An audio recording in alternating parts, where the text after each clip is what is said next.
यानी जो गलत आंकड़े सरकार देगी उन्हीं के आधार पे IMF वर्ल्ड बैंक की अपनी एनालिसिस देती है। तो इसलिए मेरा मानना है कि आज की जो समस्या है वो बहुत ज्यादा है। इसीलिए मैं कहूँगा लॉस डेकेड इसलिए कि हम बहुत अच्छा कर सकते थे लेकिन वो हमने किया नहीं पिछले 12 साल। जो हम कर सकते थे वो है कि अगर हम संघर्ष क्षेत्र में रोजगार पैदा करते, हमें आमदनी बढ़ाते तो डिमांड बढ़ती तो संघर्ष क्षेत्र भी अच्छा करता। हमने संगठित क्षेत्र को 2019 में 1.6 लाख करोड़ रुपए का बेनिफिट दिया, हमने कॉर्पोरेशन टैक्स रेट कम कर दिया, लेकिन उससे उन्होंने इन्वेस्टमेंट ज्यादा नहीं किया। उन्होंने अपनी बैलेंस शीट को क्लीन अप कर दिया और बैलेंस शीट बहुत अच्छी है। तो सरकार कहती रहती है कि आप इन्वेस्ट ज्यादा करिए, वो कहती है जब डिमांड की तरफ हम इन्वेस्ट और करेंगे। आरबीआई के आंकड़े दिखाते हैं कि हमारे कैपेसिटी यूटिलाइजेशन 70 से 75 के बीच में घूम रहा है पिछले 10 साल से। जब तक कैपेसिटी यूटिलाइजेशन 85-90 नहीं पहुंचेगा तब तक आपका इन्वेस्टमेंट और आगे नहीं बढ़ेगा। तो इन्वेस्टमेंट तो तभी आगे बढ़ेगा जब आप डिमांड क्रिएट करेंगे। डिमांड कहां से आएगी? जब नीचे के तबके के लोगों के हाथ में ज्यादा आमदनी होगी। आप अगर 100 रुपए मुझे देंगे तो मैं तो 100 में से ज्यादा 5 खर्च कर दूंगा। 100 रुपए आपके गरीब आदमी को देंगे तो वो उसको कल ही मैंने इंटरव्यू में वायर में बोला कि लॉस्ट डेकेड है। जितना प्रॉमिस था, जितने सारे प्रोमिसेस किए गए उसमें से कितना कुछ अचीव किया है इस सरकार ने, उसकी तरफ मैं ध्यान आकर्षित करना चाहता हूँ। ये सरकार एक ऑटोक्रेटिक सरकार है और ऑटोक्रेटिक सरकार का मतलब होता है कि हम सब जानते हैं, हमें किसी से कंसल्ट करने की जरूरत नहीं। और जब ऐसा होता है तो बड़ी गलतियां होती हैं और इस सरकार ने बहुत बड़ी गलतियां की हैं और उसको छुपाने के लिए एक डेटा का फॉर्म क्रिएट किया है।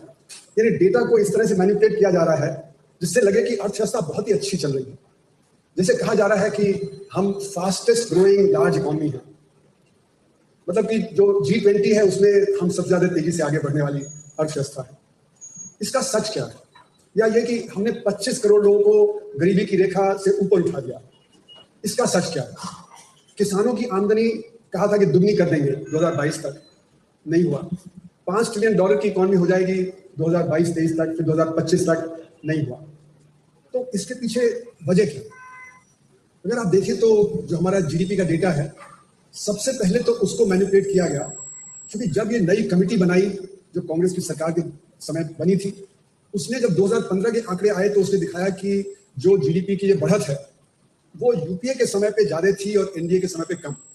उसको सरकार ने रिजेक्ट कर दिया और फिर उन्होंने नीति आयोग से कहा कि आप एक नई सीरीज बनाएं, जबकि नीति आयोग का ये काम नहीं है। ये काम तो हमारे स्टैटिस्टिकल जो डिपार्टमेंट है सरकार का, उसका काम है। तो उन्होंने दिखा दिया कि एनडीए के दौरान GDP ज्यादा बढ़ा बनिस्बत यूपीए के दौरान, तो उसको एक्सेप्ट कर लिया। लेकिन ये मैनिपुलेशन है, ये सच्चाई नहीं है। तो ये मैनिपुलेशन करके उन्होंने कहा कि हमारे दौरान 7-7.5% की रेट ऑफ ग्रोथ अर्थव्यवस्था की रही है पिछले 10 सालों में। इसमें एक दूसरी परेशानी है और वो परेशानी ये है कि हमारी अर्थव्यवस्था में एक संगठित क्षेत्र है और एक असंगठित क्षेत्र है। असंगठित क्षेत्र में 94% लोग काम करते हैं, संगठित क्षेत्र में 6% लोग काम करते हैं। और जो असंगठित क्षेत्र है वो बहुत ही बड़ा है। उसमें आप देखें तो कृषि में 85% जो किसान हैं वो छोटे किसान हैं, मझौले किसान हैं, 5 एकड़ से कम जमीन जोतते हैं। बहुत सारे किसान तो आधा एकड़, चौथाई एकड़, 1 एकड़, 2 एकड़ जमीन जोतते हैं। और उसी तरह अगर आप नॉन एग्रीकल्चर में देखें तो वहां पे 6,000 बड़ी इकाइयां हैं, 6 लाख स्मॉल और मीडियम इकाइयां हैं और करीब 7 करोड़ माइक्रो यूनिट्स। तो एमएसएमई सेक्टर का 99% यूनिट है वो माइक्रो यूनिट है, उसमें 97.5% लोग काम करते हैं। तो ये जो डेटा है ये असंगठित क्षेत्र का नहीं आता। तो इसलिए ये मान लिया जाता है कि जिस प्रकार से संगठित क्षेत्र चल रहा है उसी प्रकार से असंगठित क्षेत्र चल रहा है। जबकि इतनी बड़ी गलती हुई कि नोटबंदी कर दी। नोटबंदी में असंगठित क्षेत्र को जबरदस्त धक्का लगा क्योंकि असंगठित क्षेत्र तो कैश में काम करता है। जब कैश उपलब्ध नहीं था तो जो एकदम से धराशायी हो गया असंगठित क्षेत्र। हमने सबने देखा कि लोग बाजार नहीं जा रहे थे, हमने सबने देखा उत्पादन कम हो गया। मैं ग्वालियर गया था मार्च के महीने में, 5 महीने बाद नोटबंदी के, वहां पे होलसेल मार्केट गया तो वहां पे लोग जब बाहर दुकान के बैठ के ताश खेल रहे थे। मैंने कहा क्या हुआ, दुकान नहीं खोली? तो उन्होंने कहा ग्राहक नहीं आ रहा तो हम दुकान खोल के क्या करेंगे। फिर मैं एक लेबर चौक पे गया तो वहां पे लेबर चौक पे 1 बजे भीड़ लगी हुई थी। नॉर्मली लेबर चौक पे क्या होता है 9-10 बजे के बाद फिर लोग चले जाते हैं कि आज काम नहीं मिलेगा। तो हमने पूछा कि भाई क्या हुआ, आप लोग यहाँ पे बैठे हुए उतना 1 बजे भी?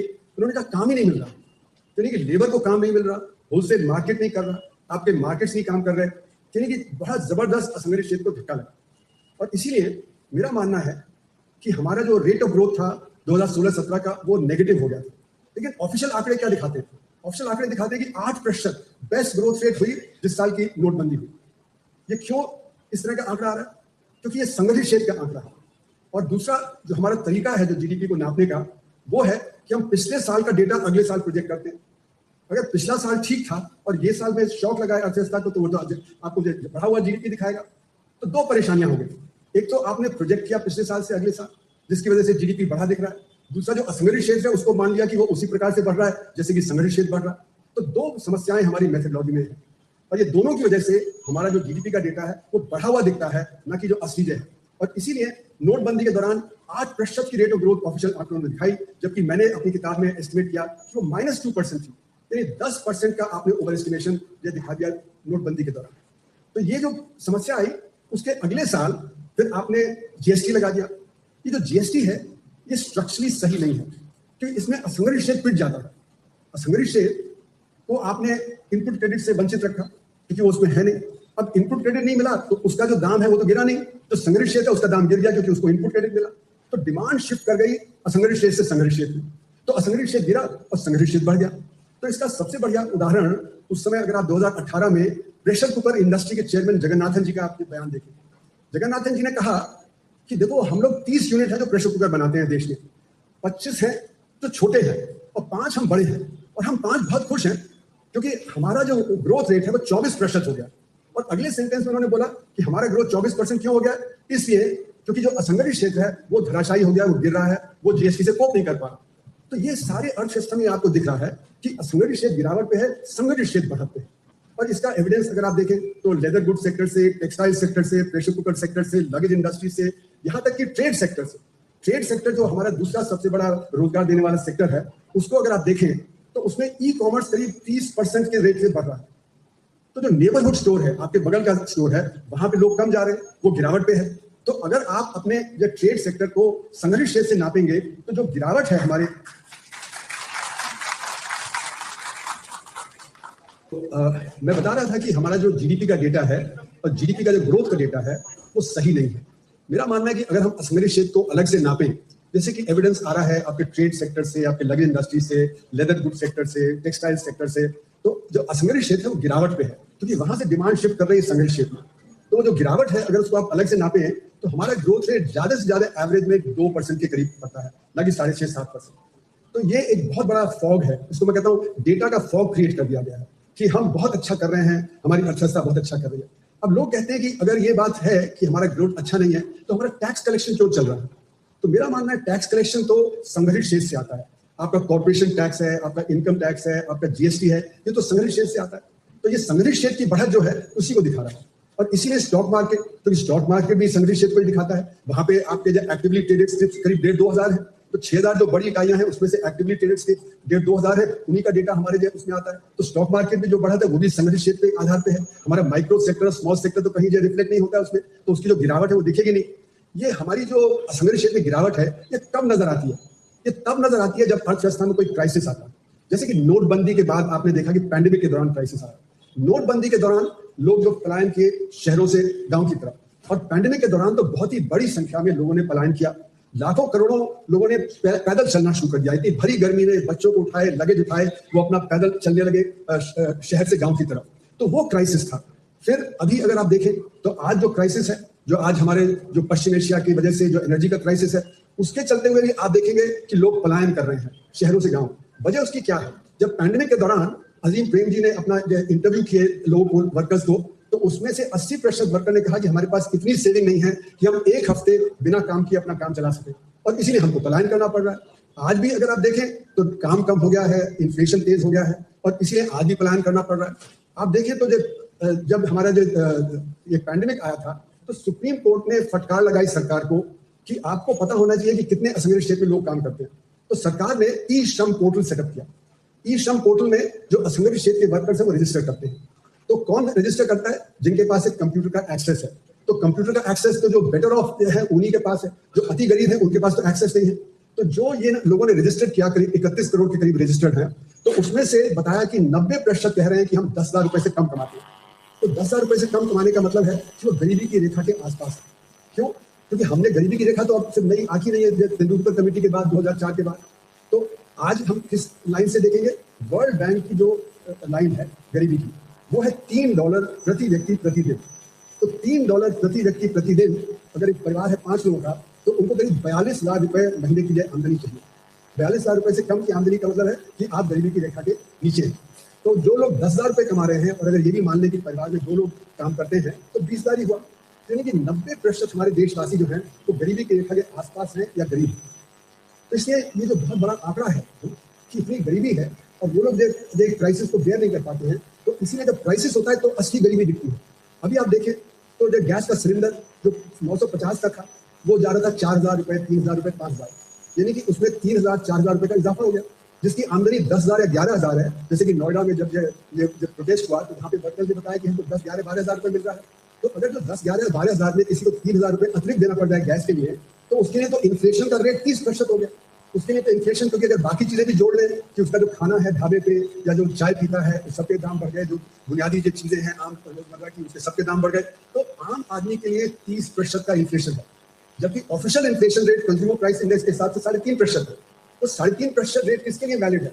वो हम लोग के लिए वैलिड है। तो हम लोग जो इतने जो बेसिक लेवल पे नहीं रहते, क्योंकि हम लोग संगठित क्षेत्र से आते हैं, संगठित क्षेत्र का जो वर्कर है उसके लिए बहुत ही बड़ी परेशानी है। इसीलिए आप देखेंगे कि जगह जगह प्रोटेस्ट हो रहा है, वो चाहे गुड़गांव में हो, वो चाहे नोएडा में हो, चाहे पंजाब में हो, वो चाहे आप राजस्थान में देखें, चाहे सूरत में देखें, सब जगह जो असंगठित क्षेत्र का वर्कर है वो प्रोटेस्ट कर रहा है, क्योंकि उसकी जो बुनियादी आमदनी है वो पर्याप्त नहीं है। वो अपने बच्चे की स्कूल फीस नहीं पे कर पा रहा, वो दिन में एक बार खाना बना रहा है, क्योंकि 2 बार खाना बनाने में गैस ज्यादा खर्च होगी। तो उसकी परेशानी देखिए। ये हमारे जो ऑफिशियल आंकड़े हैं इन्फ्लेशन के, कि गरीब आदमी के इन्फ्लेशन को नहीं दिखाते हैं। गरीब आदमी का जो जॉब चला जाता है, क्योंकि हर जगह आप देखेंगे तो कमी है। ये जो कमी है वो क्यों है? कमी आज इसलिए है क्योंकि ये जो सप्लाई शॉक है, जो हमारा तेल नहीं आ रहा है वहां से पश्चिम एशिया की खाड़ी के देशों से, सप्लाई शॉक है क्योंकि एनर्जी कम है। जब एनर्जी जो होती है वो हर चीज के उत्पादन में लगती है, चाहे आपका कृषि का उत्पादन हो, चाहे कारों का उत्पादन हो, चाहे कपड़े का उत्पादन हो, बिना एनर्जी के नहीं होता। जब एनर्जी की शॉर्टेज हो जाती है तो दाम बढ़ जाते हैं, एनर्जी की शॉर्टेज हो जाती है तो उत्पादन कम हो जाता है, जब उत्पादन कम हो जाता है तो फिर और दाम बढ़ जाते हैं। और जो क्रूड ऑयल है वो सिर्फ एनर्जी नहीं है, क्रूड ऑयल में बहुत सारे पदार्थ निकलते हैं, उसमें से सल्फर निकलता है जिससे सल्फ्यूरिक एसिड बनता है जो माइनिंग में इस्तेमाल होता है, उसमें से हीलियम निकलती है जो हीलियम आपके जो कंप्यूटर चिप के मैन्युफैक्चर में इस्तेमाल होती है, उससे आपका जो फर्टिलाइजर बनता है, उससे आपके प्लास्टिक्स बनते हैं, उससे आपके जो फार्मास्यूटिकल्स के लिए केमिकल निकलते हैं। यानी कि क्रूड ऑयल की शॉर्टेज का मतलब हुआ कि बहुत सारी और चीजों की शॉर्टेज। इसका मतलब हुआ कि ये जो सप्लाई शॉक है इसमें आपके दाम बढ़ेंगे और उत्पादन कम होगा, और उसका सबसे ज्यादा असर किसके ऊपर पड़ेगा? गरीब आदमी के ऊपर। और गरीब आदमी ही आज पेश है। तो सबसे पहली बात तो ये। दूसरी बात ये कि जब आपका जो दाम बढ़ गया क्रूड ऑयल का, तो आपका इंपोर्ट बिल बढ़ गया। जब इंपोर्ट बिल बढ़ गया तो आपका जो करंट अकाउंट है उसमें डेफिसिट हो जाएगा, क्योंकि आपका एक्सपोर्ट तो बढ़ेगा नहीं। 16% हमारा एक्सपोर्ट जाता है पश्चिम एशिया की खाड़ी के देशों में, वो तो एकदम रुक गया, क्योंकि ना जहाज जा रहे हैं ना हवाई जहाज जा रहे हैं। तो वो जैसे ही रुका तो एक्सपोर्ट पे असर पड़ा, और क्योंकि हमारा इंपोर्ट का बिल बढ़ गया तो हमारा जो डेफिसिट है वो बढ़ गया। और जब डेफिसिट बढ़ जाता है तो फॉरेन एक्सचेंज के रिजर्व कम होने लगते हैं। तो फॉरेन एक्सचेंज के रिजर्व अगर आप देखें तो मार्च 1 से और अभी तक करीब $40 बिलियन फॉरेन एक्सचेंज के रिजर्व कम हो गए। जब फॉरेन एक्सचेंज के रिजर्व कम होने लगते हैं तो रुपया और कमजोर पड़ने लगता है।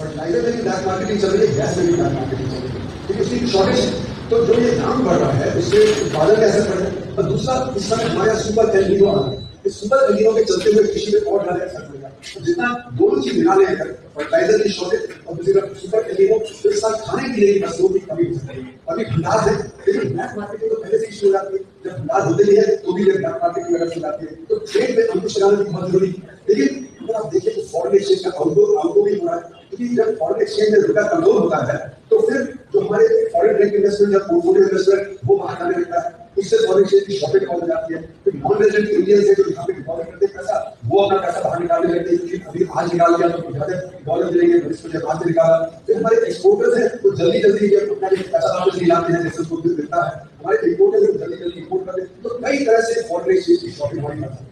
तो इसलिए स्पेकुलेशन एक्टिविटी बढ़ेगी, उतना ज्यादा और परेशानी का सवाल आएगा।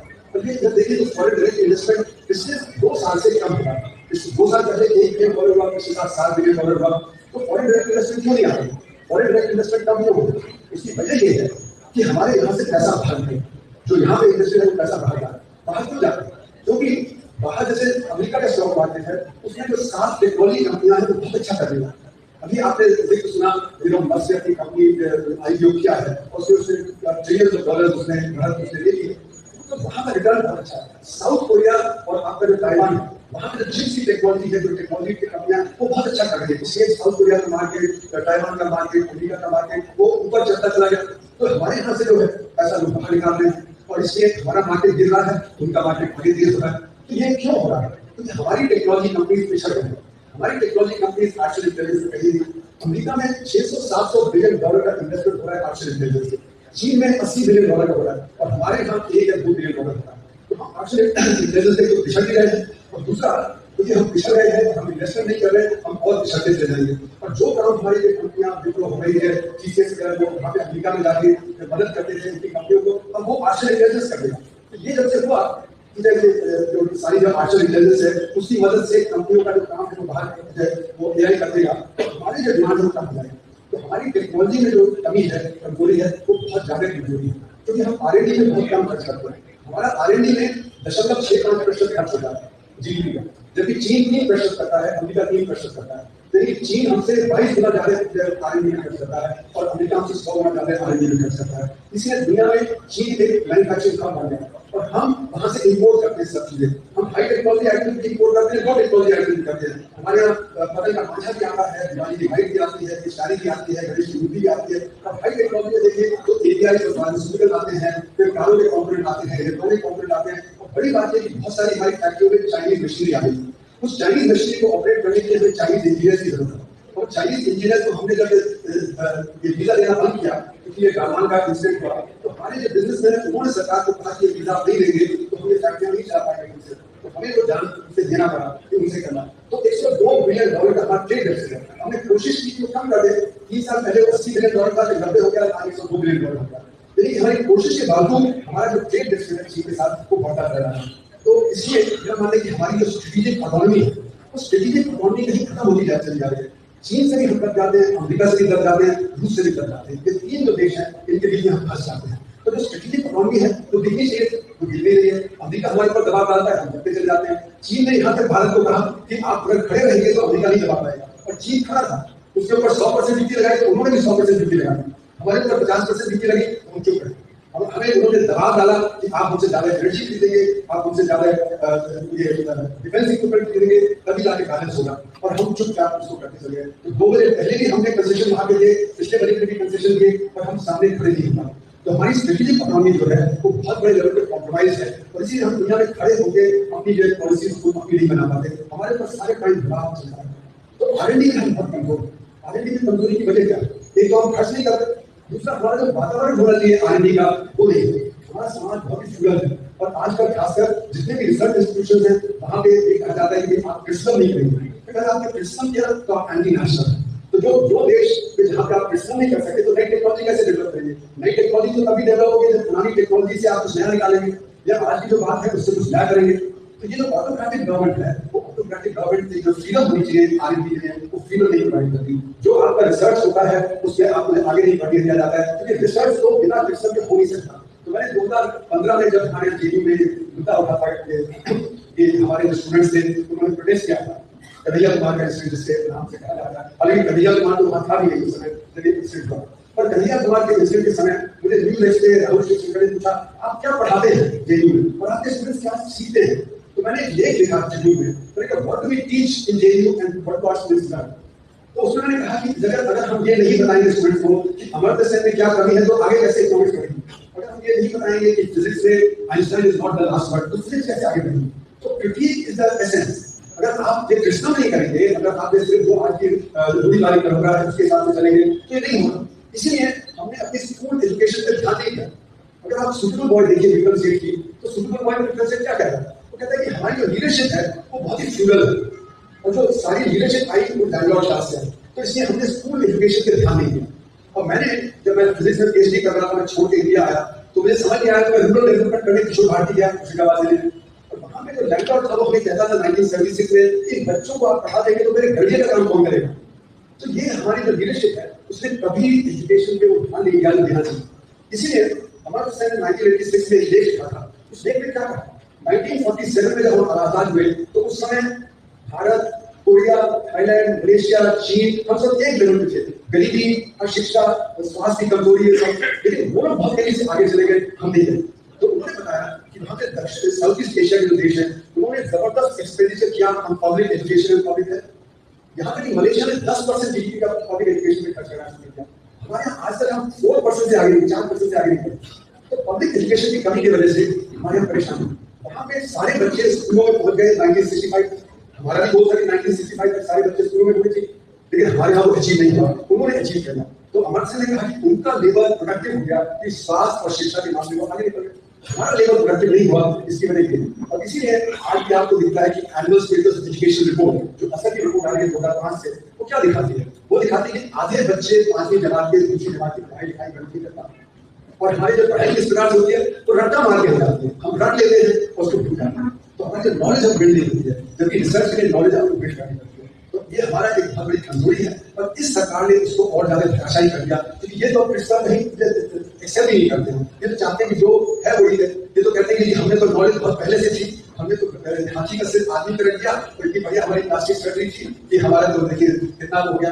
फिर क्योंकि ये संजय ने सब विश्वास को बता दिया, तो तब इंटरनेट भी था हमारे पास, आज से कई हजार साल पहले उड़न खटोला भी था, हमारे पास हवाई जहाज भी थे। तो ये जो बातें हुई 2016 के इंडियन साइंस अकादमी के कांग्रेस में, तो जो 7 नोबेल प्राइज विनर आए थे उस साल, उन्होंने कहा कि आगे से हम कभी इंडियन नेशनल साइंस कांग्रेस में नहीं आएंगे अगर इस तरह की बातें होंगी। आप ये समझिए कि ग्लोबली क्या परेशानी है, क्योंकि हमारी क्रेडिबिलिटी नहीं है। और हम हर चीज में बोलते हैं हम विश्व गुरु हैं, हम विश्व गुरु किस प्रकार के? जब हम सबसे दब जाते हैं तो विश्व गुरु का क्या है? तो मेरा मानना है कि ये फॉग क्रिएट कर दिया गया है, जिसमें आम जनता को बहका दिया गया है कि हमारा रेट ऑफ ग्रोथ बहुत अच्छा है ना, सब है। लेकिन अगर आप सैलरी शेप को आगे करेंगे और सैलरी शेप गिरता रहेगा तो गैर बराबरी बढ़ेगी। 6% अच्छा करेगा, 94% देगा, और यही 94% तो रोजगार है। अगर यहाँ पे आप रोजगार नहीं देंगे सैलरी शेप में, तो रोजगार कैसे बढ़ेगा? अगर 80% हमारा इन्वेस्टमेंट सैलरी शेप में जाता रहेगा तो सैलरी शेप बढ़ता जाएगा, पर रोजगार नहीं बढ़ेगा, क्योंकि वहाँ पे ऑटोमेशन है, मैकेनाइजेशन। उदाहरण के तौर पे अगर आप देखिए तो 1990 में Tata steel 2 million tonne steel produce करता था और 88,000 लोगों को एम्प्लॉय करता था। 2015 में Tata steel 15 million tonne steel produce करता था और वहाँ पे 28,000 लोग थे, यानी उत्पादन 7.5 गुना बढ़ गया और एम्प्लॉयमेंट 1.5 हो गया। देखिए आपको सब जगह दिख रहा है। बैंकिंग में देखिए, बैंकिंग में 1990 में हमको सब चीज के लिए बैंक के अंदर जाना पड़ता था, पैसा निकालना है, पासबुक है, भरवानी है, सब। आज सारा काम मोबाइल में हो जाता है, आज बैंक के अंदर जाने की जरूरत नहीं है। तो बैंकों का काम 1000 गुना बढ़ गया है, लेकिन स्टाफ इसका आधा हो गया। और यही चीज आपको सारे सेक्टर में मिलेगी। तो जब तक आप सैलरी शेप को आगे बढ़ा नहीं देंगे और आप ये कहते रहेंगे कि सैलरी को संगठित कर देंगे, तो सैलरी शेप में गिरावट आए तो आपकी गैर बराबरी भी बढ़ेगी, आपकी रोजगार की समस्या भी बढ़ती चली जाएगी।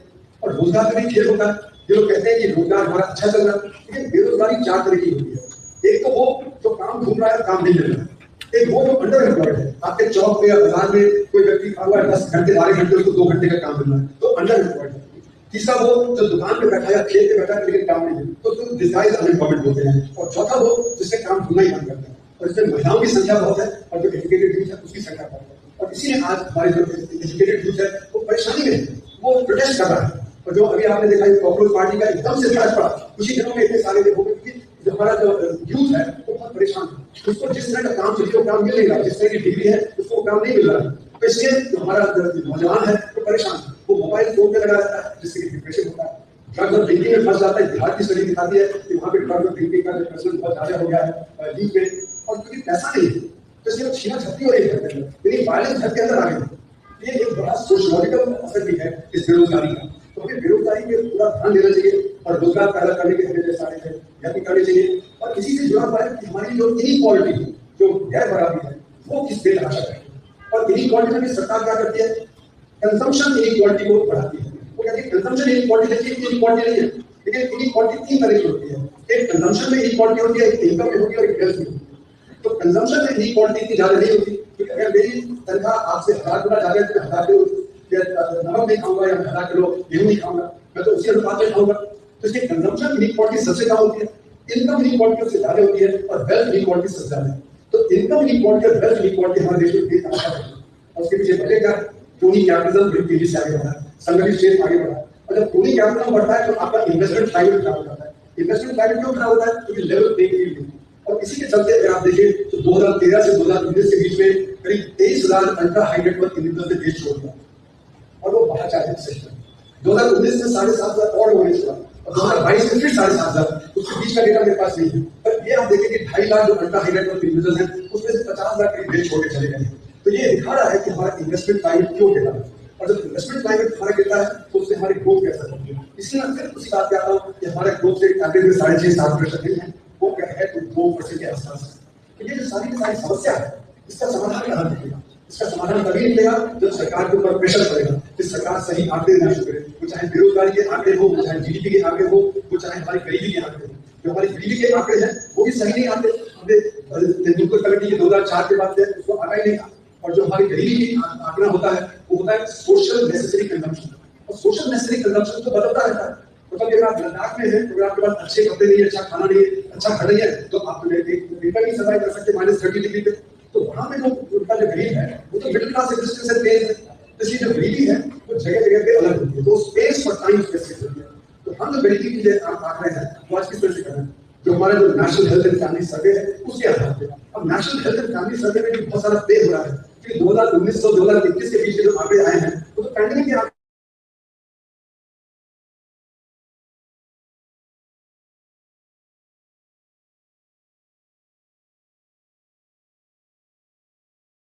हमारी गरीबी कब हो गई जब हम 2019 में करके 25 करोड़ लोगों को गरीबी की रेखा के ऊपर उठा दिया। तो ये भी यहाँ पे तो हर तरह से आप देखिए तो एक फॉग है, ये फॉग में आम जनता फंसी हुई है क्योंकि ऑपोजिशन जो है वो ये सही आंकड़े जो है, सही एनालिसिस है वो जनता तक नहीं जाता, और जब तक वो नहीं ले जाएगा तब तक जनता तो यही कहेगी कि ठीक है जो सरकार कहती है वही आंकड़े हैं। यहाँ तक कि जो ज्यादातर परफॉर्मेंस है वो भी यही कहते हैं कि भाई यही आंकड़े हैं, इन्हीं के आधार पे हम एनालिसिस करेंगे। फिर ये भी कहा जाता है कि IMF और वर्ल्ड बैंक और एडीबी वो भी कह रहे हैं कि अर्थव्यवस्था तो 6.5% पे चल रही है, लेकिन IMF, वर्ल्ड बैंक और एडीबी आंकड़े नहीं इकट्ठा करती, वो तो सरकारी आंकड़े लेके वही पे एनालिसिस करती है।